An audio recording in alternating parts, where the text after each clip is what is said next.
Como sempre, né, gente? Depois de 500 dias, sempre de forma atrasada e na maioria das vezes de forma equivocada, ele deu as caras.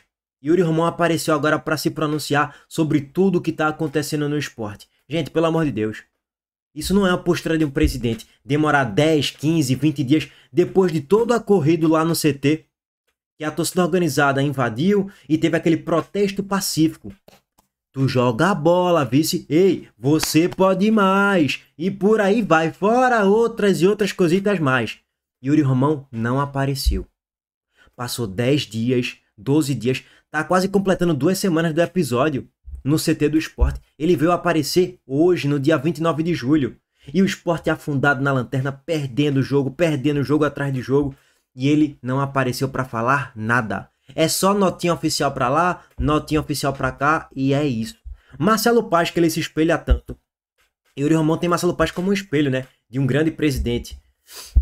Marcelo Paz, sempre que o Fortaleza tá ali em crise, lanterna, vice-lanterna, pode perceber, nos momentos de crise do Fortaleza, não tô nem falando de, gastou muito em tal jogador, não gastou. O time tá mal, tá na lanterna, tá na zona. Marcelo Paz sempre solta um vídeo de 1 minuto, 1 minuto e meio pra se pronunciar sobre tudo que tá acontecendo.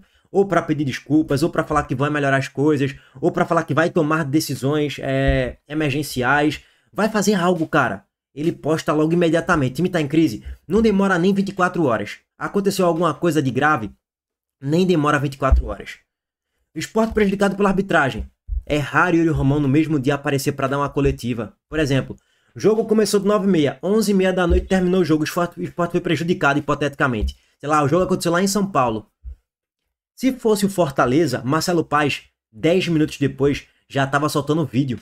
No Twitter, no Instagram, no YouTube, em todos os lugares. Em todas as plataformas. Yuri Romão, deixa pra lá, pô. Daqui a um dia, no outro dia a gente vê o que a gente vai fazer. A maioria das vezes é isso aí. É por isso que o Sport é o lanterna afundado e virtual rebaixado já pra Série B. Pra complementar, chacota, infelizmente, foi o que mais a gente passou, né? Até o perfil Olé do Brasil publicou o seguinte. Algo inacreditável está prestes a acontecer no futebol brasileiro. O Sport é tão ruim, mas tão ruim, que todos os times jogarão contra o Leão como se fosse uma final de Copa do Mundo. Motivo, 2 pontos. Ninguém vai querer ser o primeiro e possivelmente único a perder para o Lanterninha, que, como eu disse, é muito fraco. Essa vergonha ninguém vai querer passar. Ó pai, nós somos apelidados de Lanterninhas pelo Brasil inteiro, super lanterna, né? A ruindade é tão grande que ligou o sinal de alerta em todos os adversários. O Sport que se prepare. E gargalhada, debochando da nossa cara. Você acha que eu vou ficar irritado com o perfil Olé do Brasil? Não, nem um pingo. A gente tem que ficar irritado com quem nos colocou nessa situação. O presidente Yuri Romão, infelizmente. Acho que ele é uma pessoa que age de boa fé, não é uma pessoa de má fé, não. Pessoa que tenta sempre colocar ali o esporte no melhor patamar possível, dentro das suas capacidades. Só que a capacidade dele é baixíssima. É ruim, ele é incompetente como presidente, infelizmente. Torço pra que ele evolua, mas não tá, cara. Não entende nada de futebol. Aí pra complementar, primeiro comentário, Instaibes. Vou perder o meu título de pior time do mundo, é? Ficou com raiva. É brincadeira. Vamos lá. Coletiva de Yuri Romão agora sem mais enrolações. Deixa o like aqui, se inscreva no canal e ativem o sininho de notificações. Bora. Primeiro agradecer aí a presença de vocês todos, né? Aqui no nosso campo de batalha diário. Marcelo e Lucas, né, já tinha, desde ontem de noite, tinha pedido para que, se eu estivesse hoje aqui no CT, né, que eu pudesse dar uma palavrinha com vocês. Eu estou aqui à disposição para responder as perguntas que vocês tiverem. Mas antes eu gostaria de, mais uma vez, eu diria reiterar, né, o nosso pedido de desculpas, né, à torcida, à imprensa, a toda a comunidade rubro-negra de uma maneira geral, pelo nosso momento. É um momento que, mesmo nos piores pesadelos que nós pudéssemos ter, né, a gente imaginaria que estaríamos aí nessa posição depois de tantos jogos. Mas tenho certeza de que estamos trabalhando muito arduamente, né, fazendo aí várias mudanças, né, algumas delas vamos chamar de mudanças invisíveis, né, que são no departamento de futebol, sempre mudanças buscando a melhora na capacitação de pessoas, na aquisição de equipamentos, enfim, tudo aquilo que faça com que o nosso time, né, o nosso elenco possa desempenhar cada vez melhor o seu papel dentro de campo. Bom, eu estou à disposição de vocês. Mais uma vez, obrigado aí pela presença. Bom, tá aí, pedi desculpa pra torcida do Sport. E agora, minha primeira pergunta é, e a contratação de um segundo volante? Vai trazer ou não? Ou vai esperar terminar a Série A? Caiu pra Série B já, né? Jogou a toalha? Ou não? Ou vai contratar um segundo volante? Pelo amor de Deus, estamos no dia 29 de julho. Não tem um segundo volante no elenco, isso é um absurdo. E um lateral esquerdo. Por que trouxeram o Keverson da base do Santos? Refúgio da base do Santos. Gente, pelo amor de Deus. São decisões básicas. Ninguém precisa ser o gênio do futebol, não. Pelo amor de Deus. Presidente, primeiramente boa tarde ao senhor e também ao Henrico, presente no dia de hoje. Mudanças foram feitas, tomadas algumas providências, comissão técnica, departamento de futebol e elenco principalmente. O que ainda pode ser feito para salvar o 2025 do esporte, considerando que o principal objetivo é a permanência, pelo menos a manutenção, para evitar um novo rebaixamento, que claro que nenhum torcedor do esporte quer, que o clube volte para a Série B do Campeonato Brasileiro, visto o esforço que foi sair da B e chegar na A em 2025. Obrigado. Obrigado pela pergunta, Paulo. Como você bem colocou, né, muitas mudanças foram feitas. Isso denota que não há omissão por parte da diretoria, por parte da gestão como um todo, em fazer as mudanças que eram necessárias, que a gente via naquele momento, um pouquinho atrás, que se faziam necessárias. E todas elas foram feitas, muitas, né, algumas ainda estão feitas, estão caminhando para serem feitas. É óbvio que, como dirigente maior do Esporte Clube do Recife, como um rubro-negro que sou, né, por tudo que a gente tem feito ao longo dessa jornada, né, desde de 22, a gente quer a permanência do clube na Série A. E eu digo isso desde lá atrás, né, ainda na formação do elenco. A gente continua trabalhando, né, a gente já vê uma equipe bem diferente do que a gente via nos primeiros jogos, nas primeiras rodadas do Campeonato Brasileiro. Uma equipe mais competitiva, né, mais forte, mais alta. Enfim, as estatísticas que a gente tem dentro de casa, eu não acompanho diretamente, mas pergunto muito a Henrico, a Thiago Gasparino e ao pessoal dos scouts, né, as métricas que nós temos para analisar o antes e o depois. Então a gente vê, e aí isso nos traz aí um fio de esperança, ver uma evolução bastante significativa no que diz respeito ao desempenho dentro de campo, né? Sejam bolas, ataques, a gente está num número de ações de ataque muito maior do que era no passado. Enfim, tudo isso. Aí eu vou fazer essa pergunta, toda essa análise de scout, de desempenho, que o Sport tá recuperando mais bolas, que tá ganhando mais duelos, por que essa análise, esse mapeamento não foi feito lá no Pernambucano? Aquela minha frase que reverberou, clássico é clássico, eu falo, clássico é clássico, Aí eu até falava, não gente, não é que é clássico não, a gente joga mal contra todo mundo. Não é que a gente jogava mal em clássicos, a gente jogava mal contra todo mundo. Foi humilhado contra o Maguari na ilha. Humilhado taticamente contra o Maguari na Ilha do Retiro. Aí agora, no dia 29 de julho, não, observamos que tivemos mudanças radicais para uma melhoria ótima. Gente, agora teve o ano todo para você mapear mês a mês, é isso e aquilo. Temos que contratar um segundo volante, não contratamos. Temos que contratar goleiro, não contrataram. Tem que contratar lateral esquerdo, não contrataram. Mas gastaram 15 milhões em Carlos Alberto. 9 milhões em Matheus Alexandre. Tem que ter pontas de qualidade. Vieram contratar agora. E que olha que são jogadores ali de Série B. Não tem nada de extraordinário não, mas melhoraram bastante. Como sempre, né? Decisões assim, muito tardias. Quase que no cenário irreversível, né? Isso nos dá aí mais uma vez dizendo, uma esperança de que a gente vai conseguir reverter, né, e vamos lutar, tá? Independentemente de qualquer coisa, enquanto presidente do clube, eu não jogo toalha, eu tô aqui para dar as condições que o elenco precisa. Tá certo. Né? As condições que a comissão técnica necessita para botar o elenco dentro de campo, da melhor forma possível. Seja em logística, seja em novos atletas, enfim, é isso que é o meu papel e eu vou desempenhar ele até o final. Será que eu posso complementar rapidinho, longe de mim também, querer cortar o presidente aqui, né? Mas como o presidente falou umas questões numéricas, assim, é interessante a gente trazer esses números, porque eu acho que mostra muito a nova realidade, né? Então, quando o presidente, de uma forma louvável, vem aqui e assume erros, ou entende que começou um planejamento errado e precisava mudar, o que de fato ele fez, ele mudou, trouxe um profissionalismo aqui para a gestão, tem que ver na prática o que foram as mudanças que aconteceram e que resultado que elas estão dando agora, né? Então, por exemplo, a gente identificou o perfil do elenco, era um perfil que exigia mudança. Precisava ser mais forte, mais rápido, que atacasse mais, que gerasse mais expectativa de gol. Nesse sentido de expectativa de gol, a partida contra o Vitória, por exemplo, a gente gerou 3 em expectativa de gol, porque a gente não conseguia passar de 1.2, 1.3 em nenhum dos outros jogos anteriores sem ser a comissão do Daniel Paulista.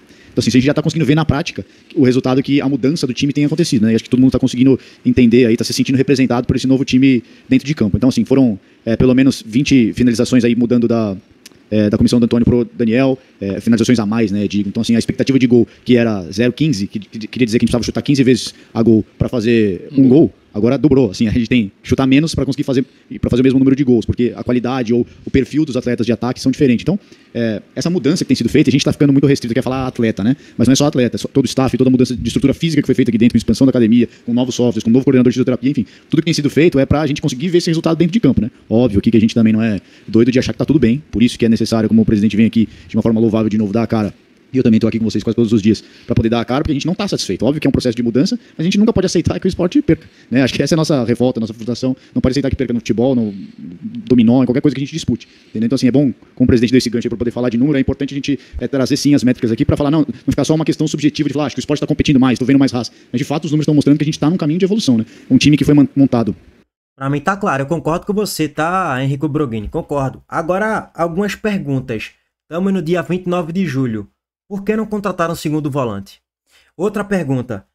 No jogo contra o Juventude, depois da parada do Super Mundial e tal, voltou o jogo. No primeiro jogo, depois da parada do Super Mundial, a gente tinha 7 jogadores da base no time reserva. Tipo assim, a gente não tinha banco na nossa primeira final de Copa do Mundo, no confronto direto. Duelo do Lanterna contra o vice-lanterna. A gente não tinha quase que nenhuma peça para entrar e melhorar o nosso patamar no segundo tempo. E isso aí já é culpa da sua gestão também, Henrico Broghini. Que verdade, você contratou boas peças, pelo menos vem ajudando as peças que vocês contrataram, você, Thiago Gasparini, no show. Só que a gente não pode esquecer que era para essas peças já estarem disponíveis desde o jogo contra o Juventude. A gente tinha 7 jogadores da base. A gente teve que colocar Jefinho para ver se ia melhorar em algo. A gente não tinha Mateuzinho, não tinha Derek Lacerda, não tinha Ignacio Ramírez, não tinha o zagueiro Ramon Menezes. Só tinha Kevson e Gabriel Vasconcelos. É muito pouco, gente. A gente não tinha um segundo volante ainda, é um absurdo sem precedente. E aquele jogo, se a gente vencesse, hoje a gente estaria com uns 9, 10 pontos já. A gente tá com, a gente poderia até vencer o jogo se tivesse essas peças já. Ou teria pelo menos 7, 8 pontos. Estaria num cenário um pouco menos impossível. E aí é culpa da gestão de vocês. É lógico que é. A gente não pode isentar essas falhas de vocês, não. Lógico, a gente pode falar, ó, a culpa de tudo que tá acontecendo não é de vocês, não. No caso do Henrico Broghini, Thiago Gasparini, não é, lógico que não. Eles chegaram no meio do bonde andando, basicamente. Mas, e aí a gestão de Guilherme Falcão, lá do início da temporada, que foi muito mais danosa. Essa gestão atual, até o momento, não tá sendo tão danosa como foi a anterior. Não tá sendo. Melhorou um pouco mais o time, sem dúvidas. Mas, ainda assim, temos ressalvas que eu acabei de trazer e pontos de críticas pesadas, tá? Eu acabei de citar exemplos aqui, não acha que é uma crítica leve, não. É uma crítica pesadíssima. 40 dias pra tu ter Kevson e Gabriel Vasconcelos contra o Juventude e o resto garoto da base no banco, isso pra mim é inadmissível. Tamo no clube profissional de futebol, tamo no esporte, né? A gente não tá no Santa Cruz, não, pô. Lá pro dia 8 de julho, né? Assim, primeiro jogo com o Ceará, não tinha o time inteiro ainda com os reforços regularizados. Hoje a gente nem tá no final do ano, no final do mês, exato. E já vê uma evolução numérica, inclusive. Então, enfim, só quis aproveitar esse gancho. Eu sei que foca o presidente, mas só queria aproveitar para poder falar isso. Presidente, você tem mais 1 ano e meio de gestão aí pela frente, seja na Série A ou na Série B. E a gente tá vendo a política do clube muito efervescente, né? A gente acompanha as redes sociais, a gente vê muitos protestos em relação à sua renúncia, a gente vê carros de som rodando a cidade, cantando músicas para você renunciar, a gente vê protestos na frente da Ilha do Retiro também. Eu queria que você falasse um pouco desse momento, até em relação ao seu nome, que é o nome mais falado por essas pessoas, e se você cogita, passa pela sua cabeça ou das pessoas que acompanham a gestão, uma possibilidade de renúncia no final do campeonato, em algum momento, devido a essas pressões. Acho que você nunca falou sobre isso, acho que seria importante, tanto sobre o que vem acontecendo no extracampo em relação à pessoa Yuri Romão, como essa possível decisão de uma renúncia que é pedida, né, por algumas pessoas da oposição. Tá. Bom, nunca falei sobre isso, até porque nunca passou pela minha cabeça, né? Eu começaria dizendo isso. Eu acho que protestar, principalmente no ambiente de um clube de futebol, isso é extremamente natural. A partir do momento em que eu me predispus, né, a ser candidato novamente, né, no final do ano passado, eu sabia das dificuldades, eu sabia do ambiente, né, o mesmo grupo que está dentro do clube já há algum tempo. Isso, vamos dizer assim, cansa, né? Isso tem uma fadiga. Eu não sou da política, mas entendo um pouco do que é política e esperava que houvesse reação, né? E principalmente... E aí, rapidez. Só um parênteses sobre isso. Gente, Yuri Romão, com todas as suas limitações, era o menos pior ou o melhor que a gente tinha. Por quê? Porque a nossa oposição era muito ruim. Era barra é a maioria, assim, né? Com todo respeito a todos. Pelo menos na minha visão, olhando aqui de fora, é que era muito fraca, pelo menos. Muito fraca. E aí, por eliminação, vai Yuri Romão de novo, tá ligado? Ele ganhou lá em 2022 para 23. Não, na verdade, 23 para 24. Porque ele tava competindo com uma posição com todo respeito. Meu Deus do céu, pô. Não dava pra colocar outro, era ele ou ele, pô. E aí depois, agora 24 para 25, no caso, final de 24, né, e 25 para 26, o próximo biênio, também a oposição não dava muita margem pra você, pô, vou votar numa pessoa, a não ser diferente de Yuri Romão. Não dava, cara, infelizmente é a realidade. E óbvio, o acesso foi fator fundamental. Se ele não conseguisse o acesso, provavelmente ele não seria presidente do esporte. Como ele conseguiu acesso, com todas as incompetências e erros da gestão dele no ano passado, ainda assim conseguiu acesso, deu aquela aliviada, ele conseguiu se reeleger. Resultadismo no futebol, né, irmão? Tem nem pra onde. Ganhou pelo resultadismo. Subiu pra Série A, já era. Principalmente agora, com os resultados desportivos, eles não estão aparecendo, é natural que essas pessoas que até então, que viam, né, em loco o trabalho feito pela gestão, de resgate do clube, né, de trazer de volta um clube que, quando chegamos, estava falido, né, e que hoje voltou a ser respeitado no ambiente do futebol brasileiro. Então, isso cala muita gente. Quando você não, os resultados, né, desportivos não, respeitado não tá sendo mais não. O esporte virou motivo de chacota, infelizmente. Ele pode estar sendo mais respeitado na questão financeira, né? O esporte consegue honrar com os compromissos, pagamento de dívidas, pagamento de salários, tudo tranquilo, certinho, beleza. Agora, respeitado no Brasil, pense, respeito é uma palavra que não cabe no esporte esse ano, viu? Por tudo que já aconteceu, né? Precisa nem alongar debate, né, gente? Pelo amor de Deus. Ninguém aqui tava em Marte e chegou no planeta Terra hoje, não. Não aparece, então é a oportunidade que se tem de se protestar, de tentar, inclusive, denegrir a imagem de quem tanto fez aí pelo clube. Encaro isso com muita naturalidade, né? A única coisa que eu não aceito, né, os ataques à família, como foram feitos, né? Entrar no WhatsApp ou até mesmo no Instagram, né, de um projeto social que minha família mantém em homenagem ao meu filho. Isso não é coisa de gente decente, né? Não é coisa de gente que possa, inclusive, vir no futuro a dirigir o Esporte Clube do Recife, tá? Não é. Até espero que pessoas como essas, mesmo quando a gente sair em final de 26, pessoas como essas pessoas que ordenaram isso, não estejam no clube, e eu farei o possível para que não estejam, porque o Esporte Clube do Recife é um ambiente sério, um ambiente de gente trabalhadora, não de maloqueiro. Enfim, não cogito. Eu não soube dessa história aí não, que atacaram a família dele em questão de projeto social, eu tô por fora. Isso aí, ataque pessoal da minha parte nunca aconteceu. Sempre foram críticas redirecionadas às tomadas de decisão dele como presidente do esporte. É isso. Né? Em nenhuma hipótese.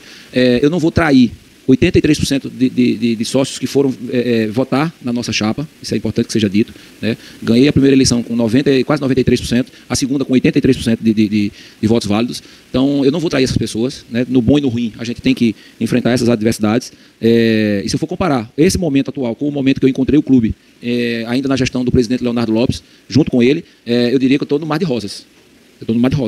Porque hoje o problema é desportivo que a gente vai corrigir dentro de campo. A gente já está corrigindo. E lá atrás, quando a gente não tem dinheiro para comprar o diesel para botar aqui no gerador do CT, como é que fica? Com quase 3 folhas de salário do profissional atrasado, com 5 folhas do administrativo atrasado, né? Devendo a todos os fornecedores possíveis e imagináveis. Né? Quem locava as máquinas que a gente usa hoje são compradas, a gente comprou, que eu não quis mais alugar, mas com 24 meses sem pagar o aluguel das máquinas, e a pessoa querendo entrar no clube para tomar as máquinas, e o CEO à época não deixava entrar no clube, porque se ele entrasse, ele levava as máquinas. Né? Então, assim, se comparar o esporte do passado com o esporte de agora, né, vocês estão aqui dentro. Acho que vocês já estiveram aqui no passado. Passado é recente, a gente não está falando de uma década, a gente está falando de 3 anos e meio, 4 anos atrás. Então, não cogito, né, sair. Pelo contrário, eu cogito trabalhar mais, fazer mais coisas. E coisas novas virão. Nessa semana, aliás, final da semana, sexta-feira, para ser mais preciso, a gente recebeu a licença prévia para a reforma da Ilha do Retiro. Isso é um ativo novo do clube. Hoje a gente tem uma licença para fazer a reforma da Ilha do Retiro. Há 10 anos atrás, eu posso dizer, porque eu participei da gestão na época de Gustavo do B, quando a gente começou a pensar na reforma da Ilha do Retiro, a gente lutou para ter a licença naquela época, e que as gestões posteriores não levaram à frente. A gente foi lá, fizemos tudo de novo, nós temos a licença novamente. Né? Um projeto que foi aprovado pelo Conselho de Desenvolvimento Urbano da Prefeitura do Estado de Recife por unanimidade, coisa que eu nunca vi na minha vida. Nunca vi uma obra de alto impacto ser aprovada por unanimidade. Ou seja, nenhum componente, são 32 se eu não me engano, nenhum componente ousou a dizer assim, não, esse projeto não presta. E a gente assinou já o contrato, né, já está em desenvolvimento o projeto da expansão do CT, que eu quero em no máximo 60 dias estar apresentando para vocês o projeto, e em 90 aprovado na Prefeitura do Estado do Recife, para poder começar a obra. Ou seja, 2026 ele vai ser um ano de pedra e cal. Mas a gente não pode esquecer, é por isso que o departamento de futebol foi profissionalizado, né? Não posso esquecer o futebol, mas ele vai ser um ano de pedra e cal. Um ano de expansão do CT, um ano de começar a tirar do papel o projeto da Ilha do Retiro. Enfim, o momento desportivo é ruim, né? Eu já disse várias vezes que nós tivemos um equívoco, um erro na hora de planejar as contratações do início do ano, mas uma gestão ela não pode ser avaliada só pelos resultados, porque a bola não está entrando, não. Ela precisa ser avaliada como um todo, né? Com toda a dificuldade, com todo o investimento que foi feito. Quantos salários a gente tem atrasado? Quantos dias de atraso a gente tem de atraso dos salários? Antônio Gabriel? Zero. Você vê times que fizeram consultas a 12 jogadores para vir jogar no seu time e 12 negativas. Foi o que eu disse a você numa conversa informal. Se eu fizesse a mesma pergunta aos 12 jogadores, era capaz de eu ter que distribuir ficha para saber quem é que não queria vir. Tá? Então, assim, a gente precisa avaliar como um todo. Não nego que nos equivocamos no início. Não nego. Nós nos equivocamos. Se mostrou isso dentro de campo. Agora, a gente também precisa avaliar que a direção não foi omissa. Antecipei uma movimentação que era para ser feita no final do ano, que era profissionalizar 100% o departamento de futebol. Né? Trouxemos uma consultoria que está fazendo uma verdadeira revolução dentro do departamento, né? Principalmente na área de saúde e performance. Né? Tudo isso buscando a melhora dos nossos atletas. Né? Preocupado com a saúde deles, com o sono, com a parte mental, com a fisiologia dos atletas, peso, enfim. Tudo isso está sendo feito, né? Ou seja, a gente está se equiparando às grandes equipes do país. Né? Infelizmente, a primeira vitória não veio, né? Falta o principal, né, Yuri? Entender de futebol e saber que a equipe precisava de peças de qualidade e de intensidade. Ponta na ponta, meia de meia, centroavante que corre. A gente passou a ter um centroavante, Yuri, que corre no dia 25 de julho. 25, 24 de julho. Pelo amor de Deus. A diretoria não foi omissa. Dia 25 de julho, 29 não tem um segundo volante. Eu espero que nessa coletiva eu não assisti, tá, gente? Eu fico assim espantado, porque vai ter gente aqui nesse vídeo falando o seguinte: porra, Heitor, tu tá batendo muito nessa tecla. Gente, a gente não tem um segundo. Você entendeu o que eu acabei de dizer? A gente não tem um segundo volante no elenco, pô. Tem gente que acha, não, pô, não, tudo certo. Eu nunca vi isso na minha vida. O Sport não ter um segundo volante no elenco. E estamos no dia 29 de julho. Isso dói pra gente, é doloroso pra gente. Imagina pro torcedor, né? Eu fico imaginando o torcedor que sai de longe, pega um transporte público, vai à Ilha do Retiro, como foram no sábado, né? Uma festa linda, uma festa maravilhosa, e a gente deixou escapar uma vitória que era certa. Enfim, mas essa hora vai chegar, essa virada vai chegar, e eu tenho certeza disso, eu tô convicto disso, melhor dizendo. Presidente, boa tarde Henrique também. Eu queria te fazer dois questionamentos, presidente. Um no campo do futebol e outro, talvez, no campo mais político da coisa. No campo do futebol, o torcedor do esporte no começo do ano, e nós também da imprensa, a gente nunca tinha visto um clube pernambucano, como esse assunto já falou diversas vezes, fazer tantos investimentos na janela de transferências como o esporte fez. Colocar ali na casa dos 60 milhões, se eu estiver errado, uma arredondar para 60 milhões de reais. Hoje, é claro que a gente pode até ser engenheiro de obra pronta aqui, mas hoje, você reconhece que a estratégia utilizada para gastar esses 60 milhões montando aquele time não foi a correta, não foi a melhor? Já que o esporte tem mudado a característica do plantel, enfim, e acabou fazendo esse investimento em atletas que não trouxeram tanto resultado esportivo, ou não trouxeram nenhum resultado. E o outro ponto é, que eu acredito que até seja pro torcedor, que questionou isso bastante em rede social, que até no campo político. A gente conversou isso em off, mas aproveito para questionar novamente o esclarecimento. Eu ouvi o Gustavo Mota sobre o assunto, o advogado que representa a RJ do Esporte, sobre aquela petição... Matos, perdão, desculpa. Sobre a petição que foi feita pelo sócio Leonardo Cruz, questionando que na lista de credores da RJ do Esporte existiam 2 empresas no teu nome e também o seu nome, pessoa física. O Gustavo Matos ele explicou que são extraconcursais, mas estão lá. E o torcedor do esporte questionou bastante. Poxa, que dinheiro é esse? Por que o Yuri colocou? Por que ele está lá como credor? Então, esse ponto do campo político e esse ponto do campo de investimento. Obrigado.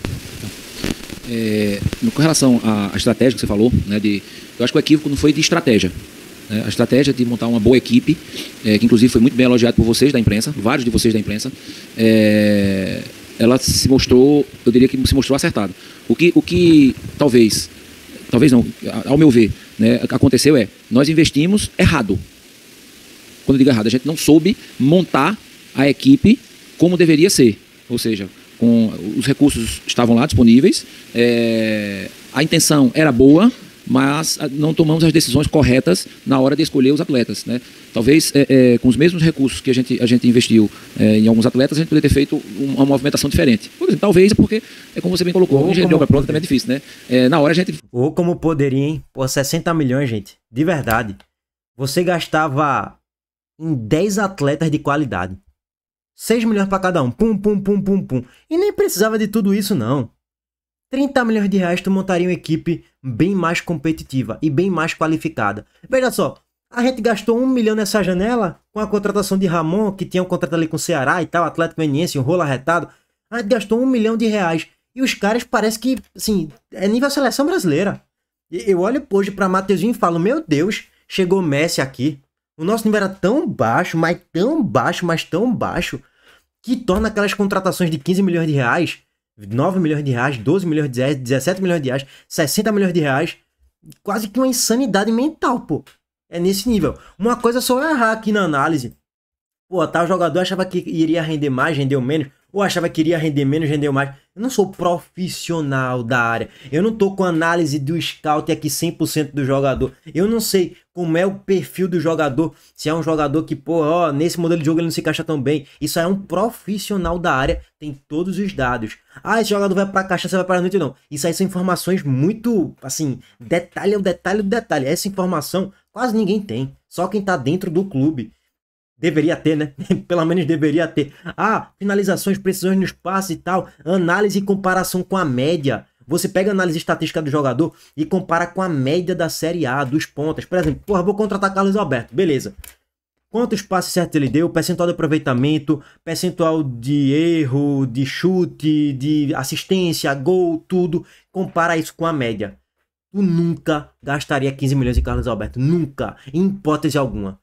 Com um mínimo estudo básico, bem feito, 1 hora, não precisa ninguém seja não, 1 hora de um estudo minucioso, tu já conseguiria saber, ó, eu não vou gastar 15 milhões nele. Eu posso até contratá-lo, como uma aposta por empréstimo. Ah, o Botafogo não quer, beleza, vamos pro próximo. Cara, é que são coisas simples, básicas. É inacreditável, bicho, é inacreditável. Achou que era o certo mas não... E paciência também, né? Só um ponto aqui rápido, tá? E paciência também. Meu Deus do céu, bicho. Paciência é uma loucura, velho. Tipo assim, beleza, vamos excluir aquela hipótese que paciência foi oferecida ao Ceará, o Ceará viu que ele vivia de lesões, que fisicamente estava abaixo e não conseguiria render na Série A. Vamos excluir a parada do Ceará na história. E aí deixa ainda mais grave a contratação de paciência. A pedido de Pepa, né? Meu amigo, com um mês e meio, já era pra você estar contratando outro centroavante de qualidade e de intensidade. E já era pra estar demitido Paciência. Paciência já era pra estar demitido agora. Não tem nível pra jogar a Série A. Eu não sei se ele tem nível pra jogar a Série B. E não é porque ele é horroroso tecnicamente, não é que ele não aguenta correr. Ele não aguenta jogar 20 minutos. Não aguenta, cara. Aí contrataram... É nisso que eu elogio o Fábio Mota. Para mim, Fábio Mota erra muito como presidente do Vitória em contratações. Só que ele tenta, pelo menos, ao máximo corrigir rotas. Porra, deu muito errado isso aqui. Ele não espera 5 meses não, 6 meses, 7 meses, 1 ano não. 1 mês ele já começa a tentar corrigir rota, mudança de rota. Uma mudança de direção com demissão e contratação. Para ver se a coisa começa a andar. Aqui no esporte, não. Vamos ficar com o cara 4, 5, 6, 7, 8, 9, 10 meses, até a gente se afundar pra Série B e tomar tromba. É assim que aqui funciona. Não, tá claro, ficou claro pra gente, né, que poderíamos ter escolhido perfis de atletas, tá? Ou atletas com outros perfis para uma Série A, né? Enfim, foi um equívoco nosso, né, que eu acho que a gente teve. Em relação a esse questionamento que foi feito pelo sócio, é o seguinte: primeiro, existe um orçamento dentro do clube. Eu acho que é a primeira gestão na história dos 120 anos do clube que é uma gestão que trabalha com o orçamento e segue o orçamento, tá? A gente tem como base não atrasar nada, e para não atrasar nada, às vezes os recursos que vêm de fora ou seja, patrocínios, direito de transmissão, assim, várias receitas, até mesmo a gente teve vários problemas ao longo da minha gestão, infelizmente, com a suspensão de jogos na Ilha do Retiro, né, ou com portões fechados. Isso tem um impacto dentro do nosso orçamento gigantesco. Nós tínhamos, e aí foi uma ousadia de nossa parte, a gente, como ano passado, precisou fazer as reformas que precisavam na Ilha do Retiro, né, que foi necessário muito recurso, né? A troca da iluminação, a troca da parte elétrica do clube, que foi maior do que a iluminação, o custo. O gramado da Ilha do Retiro, né, que vocês veem, a chuva que cai hoje não alaga, né, o nosso gramado, e algumas reformas pontuais no estádio, e portões fechados. Tudo isso, às vezes, tem um gapzinho aí financeiro, né, um desencaixe na hora de pagar um salário, na hora um salário não, né? Pagar uma folha, né? Pagar algum fornecedor, o clube precisou de dinheiro, e eu, como o presidente do clube, não fiz nenhum problema de forma muito transparente, né? Porque é público isso, inclusive, não é tanto é que é público que o próprio sócio conseguiu. Enfim, é isso, né? Agora, a pessoa que fez essa denúncia, né? Que foi ao juiz, que peticionou o juiz reclamando do fato de o presidente ter colocado dinheiro, é uma pessoa que tem problemas com a justiça. É condenado pela justiça pelo fator diferente ao que eu coloquei dinheiro no clube, né? E pelo que está lá, o sócio onde ele passou, ele tirou dinheiro de onde ele passou, né? Então, assim, vamos comparar, né, as coisas, né, a seriedade das pessoas com que trabalham. Eu trabalho de forma séria, honesta, saio de casa todos os dias fazer o bem, e nem sempre as pessoas do outro lado fazem as mesmas coisas, né? Então, como disse, está lá nos balanços, né? O balanço do clube ele é auditado, né, por uma grande empresa, tem auditoria interna, auditoria externa. Nós temos hoje uma empresa que toma conta do financeiro, que é a Álvares e Marçal, né, uma das maiores do mundo, e jamais seria conivente com qualquer coisa errada, até porque elas têm um compliance rigorosíssimo. Enfim, estou muito tranquilo em relação a isso, tanto estou tranquilo que isso foi uma espuma que não trouxe nada. Presidente, boa tarde. Boa tarde. Presidente, você já falou que no início houve um equívoco, que você já fez várias mudanças e que o time de fato melhorou, né? A minha pergunta é a seguinte: até que ponto vai a responsabilidade de Yuri Romão no atual momento do esporte que está vivendo agora? Total. Minha responsabilidade é total. Eu não só estou aqui no bom, não. Eu estou no bom e no ruim, né? Qualquer pessoa que senta na cadeira de presidente de um clube de futebol, ele é responsável por tudo. Até porque eu deleguei. Então, quanto a isso, nunca fugi nem vou fugir dessa responsabilidade, né? É o meu perfil. Nunca me neguei a dizer do contrário, e você nunca me viu e nem vai me ver apontando o dedo para ser ninguém. A responsabilidade é minha. Enquanto o presidente for, a responsabilidade é minha.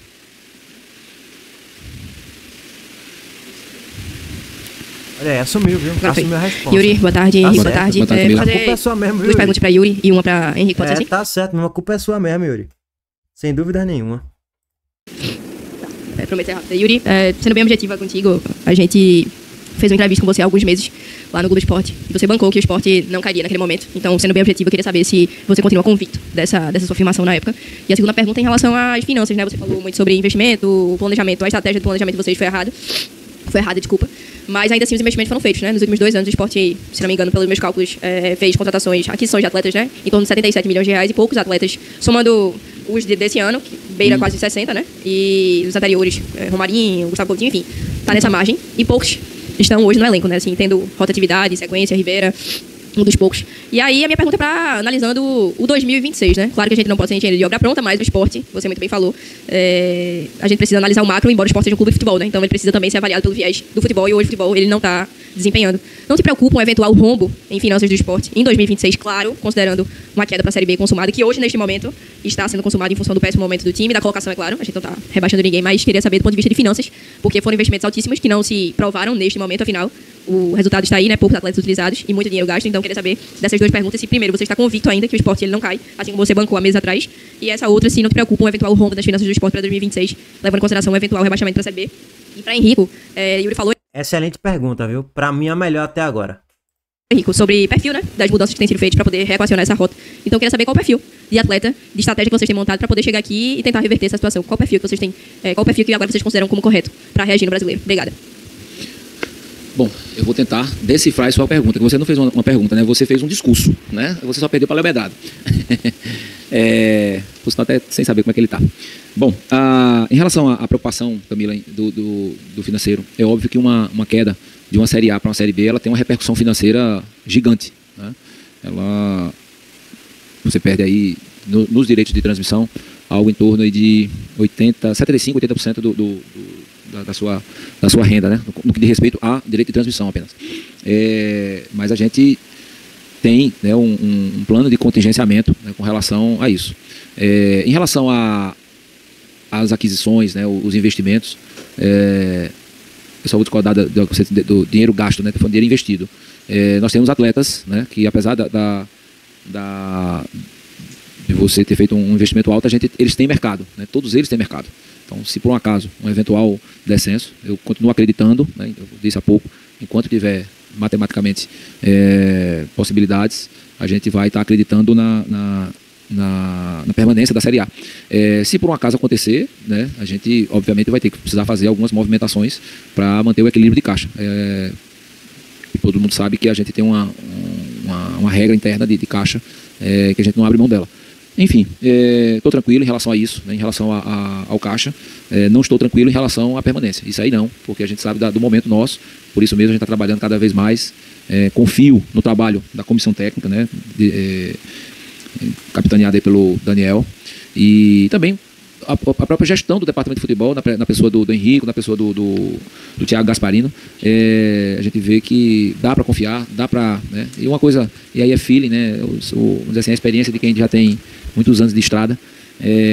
Você conversa com os atletas, hoje mesmo conversei com alguns, então você vê ainda brilho nos olhos, vontade de sair dessa posição. Então isso faz com que a gente pelo menos mantenha as esperanças de dias melhores. Henrico. Boa. Bom, pela minha interpretação, isso aqui é interpretação, ele não falou 100% isso, mas ficou um pouquinho claro algumas coisas. Ele falou que tinha um plano de contingenciamento e tal, porque a questão de fluxo de caixa, pererê, parará. Pela minha interpretação, o que é que eu entendi? Caindo pra Série B, a gente vai conseguir vender algum desses jogadores aqui da Série A, sei lá, tô chutando, tá, gente? Barleta vai vender por 6, 7 milhões de reais, tô chutando um exemplo. Matheus Alexandre, vamos vender ele por uns 4 milhões de reais.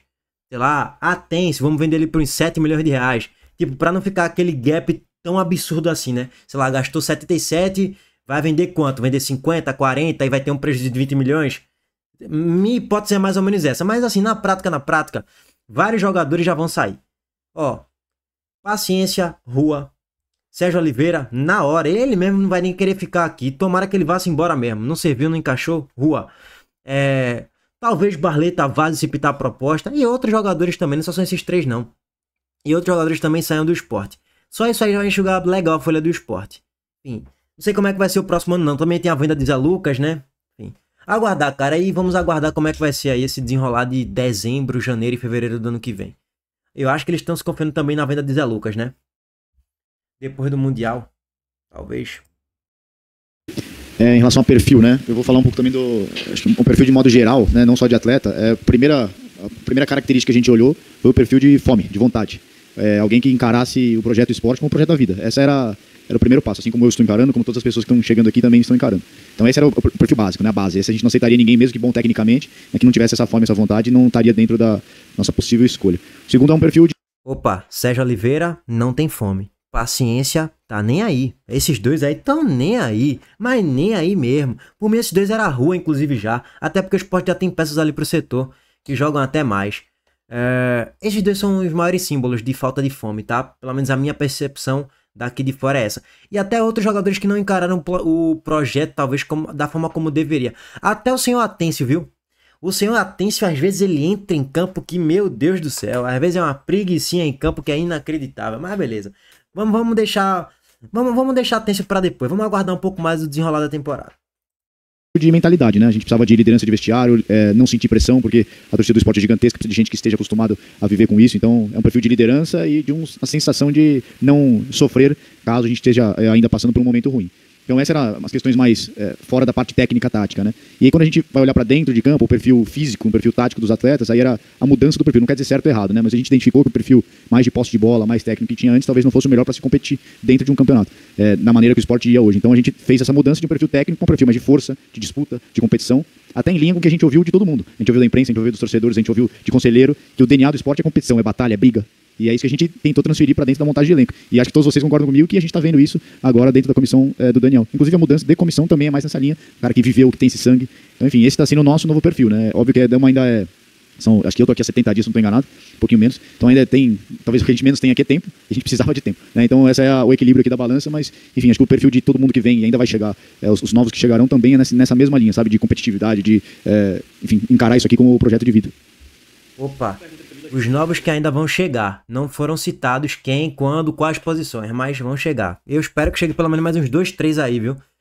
E sim, o perfil é mais ou menos esse, tá claro, mais intensidade, mais briga, mais força física, mais fome, né? E o treinador também. A gente tem um treinador finalmente enérgico na beira do gramado. E não 2 técnicos que na maioria das vezes eram técnicos passivos, passageiros do caos. Pepa e Antônio Oliveira. Antônio Oliveira é uma piada, né? Esse aí é o inominável, vou nem citar o nome desse cara.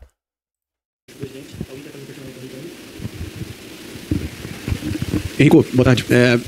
Dois questionamentos, acho que um é um praxe, assim, se vocês ainda buscam mais contratações. A gente sabe que, por mais que não tenha tido anúncio oficial, o Léo Pereira é um nome que houve a liberação pelo Parque do Vitória e ele deve ser anunciado por vocês. Mais nomes devem chegar, vocês estão de olho no mercado, vão segurar mais um pouco. E o outro ponto dos nomes que chegaram, a gente percebeu que alguns têm contratos mais extensos, seja por empréstimo ou em definitivo. Claro que eu imagino que vocês não estão pensando nisso nesse momento, que existe outro problema muito mais urgente. Mas é também com o objetivo de deixar o clube para começar 2026 com espinha dorsal, com alguns atletas que vocês entendem que, independente do cenário, Série A ou Série B, são competitivos?